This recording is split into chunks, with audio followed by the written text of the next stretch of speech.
Assalamualaikum warahmatullahi wabarakatuh. Perkenalkan, nama saya Saadatul Makfirah dengan NIM 2010511018. Di sini saya ingin menjelaskan tentang soal nomor 3, yaitu materinya analisis input-output dan analisis capital output ratio.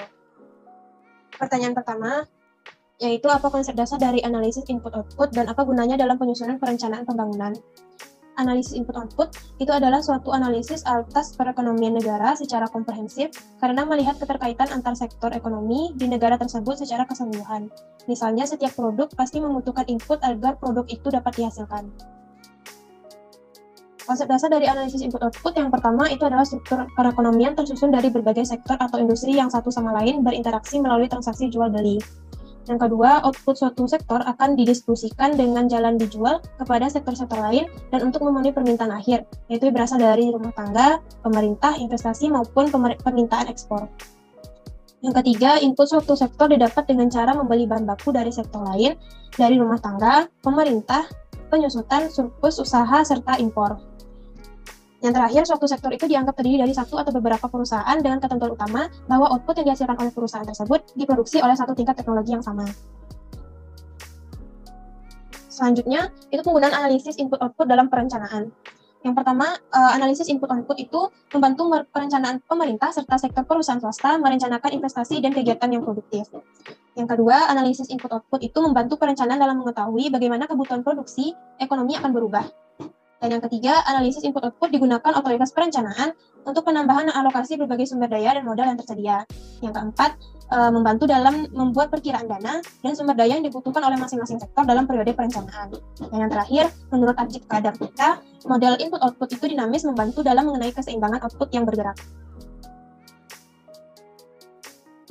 Pada soal nomor 2, itu adalah apa konsep dasar dari analisis capital output ratio dan bagaimana penggunaannya dalam perencanaan pembangunan. Rasio modal output atau capital output ratio, atau juga sering disebut dengan average capital output ratio, yaitu perbandingan antara kapital yang digunakan dengan output yang dihasilkan pada suatu periode tertentu. Capital output ratio dapat diartikan sebagai banyaknya kebutuhan investasi yang diperlukan untuk mendapatkan satu unit output. Contoh, misalnya besaran investasi pada 1 tahun di negara Indonesia itu sebesar 300 miliar. Sedangkan tambahan output yang diperoleh dari hasil penanaman investasi tersebut itu adalah 60 miliar. Maka capital output ratio itu sebesar 5, lalu 300 miliar dibagi dengan 60 miliar. Angka ini itu menunjukkan bahwa untuk menaikkan satu unit output itu diperlukan investasi sebesar 5 unit. Selanjutnya, penggunaan analisis capital output ratio dalam perencanaan. Yang pertama, untuk menentukan laju pertumbuhan. Capital output ratio dalam perekonomian membantu dalam menetapkan tingkat pertumbuhan yang ditargetkan dari pendapatan nasional dalam perekonomian pada periode tertentu.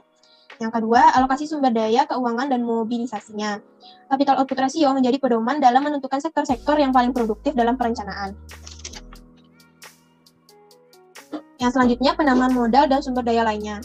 Capital output ratio dapat memperkirakan pertumbuhan menjadi lebih mudah juga untuk mengenali kebutuhan modal sumber daya lainnya untuk memenuhi program pembangunan yang dirancang. Yang terakhir, pembuatan kebijakan modal asing. Dengan mempertimbangkan besarnya capital output ratio pada perekonomian domestik, maka keputusan terkait kebijakan modal asing dapat diambil dan dilaksanakan untuk meningkatkan aliran modal yang masuk.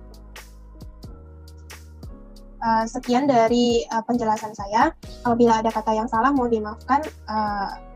Saya akhiri. Assalamualaikum warahmatullahi wabarakatuh.